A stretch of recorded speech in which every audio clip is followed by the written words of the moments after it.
उत्तर प्रदेश के बहराइच जिले में हुआ रामगोपाल मिश्रा हत्याकांड अब एक मिसाल बन चुका है। एक ऐसा मामला जिसने न सिर्फ पूरे जिले को हिला दिया था, बल्कि यह सवाल भी खड़ा कर दिया था कि क्या संगठित जघन्य और क्रूर अपराधों में समय पर न्याय मिल पाता है। 13 अक्टूबर 2024 को हुई इस दिल दहला देने वाली घटना के बाद लोगों के मन में डर, गुस्सा और संदेह था, लेकिन अब अदालत के फैसले ने यह साफ कर दिया है कि अगर जांच तेज हो, सबूत मजबूत हों और न्यायिक प्रक्रिया ईमानदारी से चले तो न्याय देर से नहीं बल्कि मजबूती से मिलता है। 13 अक्टूबर 2024 को बहराइच के महाराजगंज इलाके में रामगोपाल मिश्रा की बेरहमी से हत्या कर दी गई थी। गोली मारकर उनके शरीर को छलनी किया गया और पैरों को इस तरह जलाया गया कि नाखून तक बाहर निकल आए। इस घटना ने पूरे जिले में भय और आक्रोश का माहौल बनाकर रख दिया। अगले ही दिन इलाके में हिंसा भड़क उठी। लोगों को लगने लगा था कि यह मामला भी कहीं लंबा ना खींच जाए, लेकिन प्रशासन ने शुरुआत से ही सख्ती दिखाई।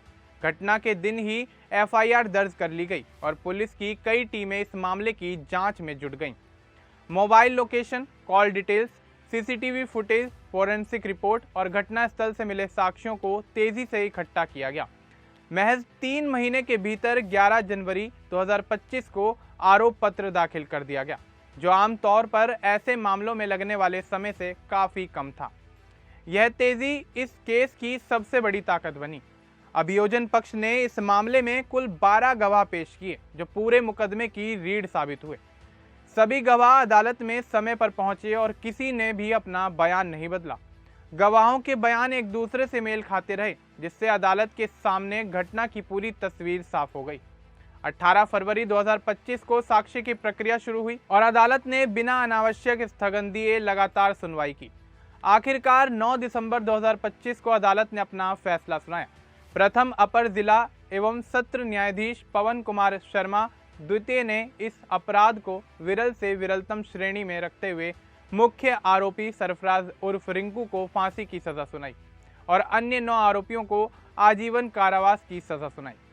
फैसले में अदालत ने साफ कहा कि ऐसे अपराधों में नरमी समाज के लिए घातक होती है। अपने 142 पन्नों के फैसले में अदालत ने मनुस्मृति का श्लोक उद्धृत करते हुए दंड के महत्व को समझाया।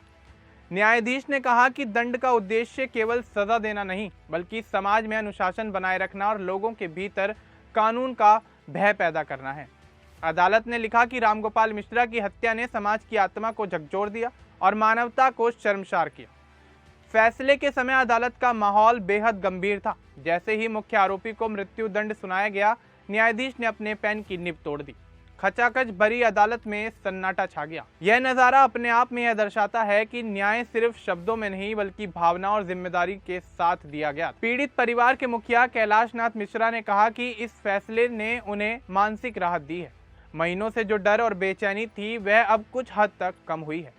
परिवार का कहना है कि पुलिस और अदालत की तेज कार्रवाई ने कानून व्यवस्था पर उनका भरोसा और भी ज्यादा मजबूत कर दिया। यह पहला मौका नहीं है जब देश ने ऐसे बड़े और झकझोर देने वाले मामलों में सख्त फैसले देखे हों। दिल्ली में 2012 का निर्भया गैंगरेप केस इसका सबसे बड़ा उदाहरण है, जहां फास्ट ट्रैक कोर्ट और मजबूत सबूतों के आधार पर दोषियों को फांसी दी गई और निर्भया एक्ट जैसे सख्त कानून बने। हाथरस कांड ने समाज और राजनीति को झकझोरा। लखीमपुर खीरी हिंसा ने सत्ता और जवाबदेही पर सवाल उठाए। उन्नाव रेप केस ने यह साबित किया कि कानून के सामने नेता भी बराबर हैं और बिल्किस बानो केस ने दिखाया कि दंगा जैसे मामलों में भी न्याय संभव है। केरल के कन्नूर में राजनीतिक हत्याएं हों और प्रयागराज या उमेश पाल हत्याकांड, इन सभी मामलों में तकनीकी सबूतों और सख्त कार्रवाई ने अपराधियों पर शिकंजा कसा। लेकिन इन सब के बीच रामगोपाल मिश्रा हत्याकांड इसलिए अलग है क्योंकि इसमें शुरुआत से अंत तक कोई ढील नहीं दिखाई गई। उसी दिन एफआईआर, रिकॉर्ड समय में चार्जशीट, ना टूटने वाले गवाह, मजबूत तकनीकी सबूत और आखिरकार फांसी की सजा, यह सब मिलकर इस केस को तेज न्याय की मिसाल बनाते हैं। यह मामला दिखाता है कि जब पुलिस, अभियोजन और न्यायपालिका एक साथ ईमानदारी से काम करते हैं तो न्याय न सिर्फ होता है बल्कि दिखाई भी देता है। बहराइच का यह मामला सिर्फ एक हत्या की कहानी नहीं है, यह डर, हिंसा और न्याय के बीच संघर्ष की कहानी है, जिसमें आखिरकार कानून की जीत हुई। इस फैसले का असर लंबे समय तक समाज में महसूस किया जाएगा और यह अपराधियों के लिए एक साफ चेतावनी है कि कानून से बचना अब आसान नहीं रहा।